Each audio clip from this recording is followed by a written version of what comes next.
इन 8 सर्गों में से 5 वैकृत सर्ग और 3 प्राकृत सर्ग कहे गए हैं। कौमार नामक 9वां सर्ग है। इसमें प्राकृत और वैकृत दोनों सृष्टियां विद्यमान रहती हैं।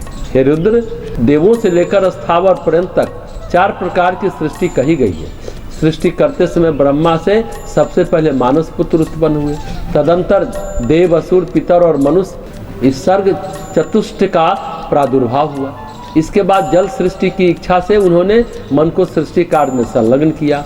सृष्टि कार्य में प्रवृत्त होने पर प्रजापति ब्रह्मा से तमोगुण का प्रादुर्भाव हुआ। अतः सृष्टि की अभिलाषा रखने वाले ब्रह्मा की जंघा से सर्वप्रथम असुर उत्पन्न हुए। हे शंकर, तदंतर ब्रह्मा ने उस तमोगुण से युक्त उस शरीर का परित्याग किया। उस शरीर से निकली हुई तमोगुण की मात्रा ने स्वयं रात्रि का स्वरूप धारण किया। उस रात्रि रूप सृष्टि को देखकर यक्ष और राक्षस बहुत प्रसन्न हुए। हे शिव, इसके बाद सत्वगुण की मात्रा से उत्पन्न होने पर प्रजापति ब्रह्मा के मुख से देवता उत्पन्न। तदंतर सत्वगुण समन्वित अपने उस शरीर का परित्याग किया तो उससे दिन का आदि प्रादुर्भाव हुआ।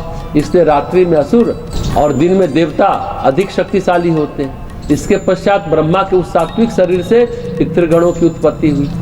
इसके बाद ब्रह्मा के द्वारा उस सात्विक शरीर का परित्याग करने पर संध्या की उत्पत्ति हुई, जो दिन और रात के मध्य में अवस्थित रहती है। तदंतर ब्रह्मा के रजोमय शरीर से मनुष्यों का प्रादुर्भाव हुआ।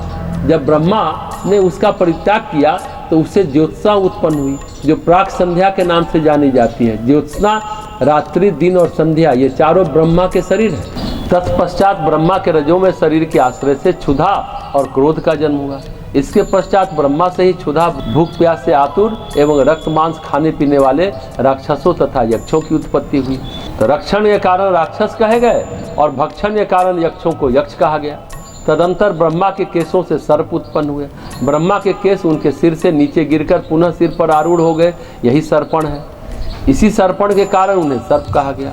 ब्रह्मा के क्रोध से भूतों का जन्म हुआ, इसलिए इन प्राणियों में क्रोध की मात्रा ज्यादा होती है।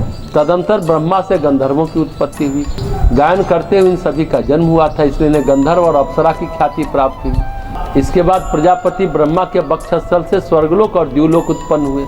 उनके मुख से अज, उदर भाग से तथा पार्श्व भाग से गौ, पैर भाग से हाथी सहित अश्व, महिष, ऊंट और भेड़ की उत्पत्ति हुई।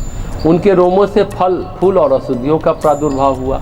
गौ, अज, पुरुष ये मेध यानी पवित्र हैं।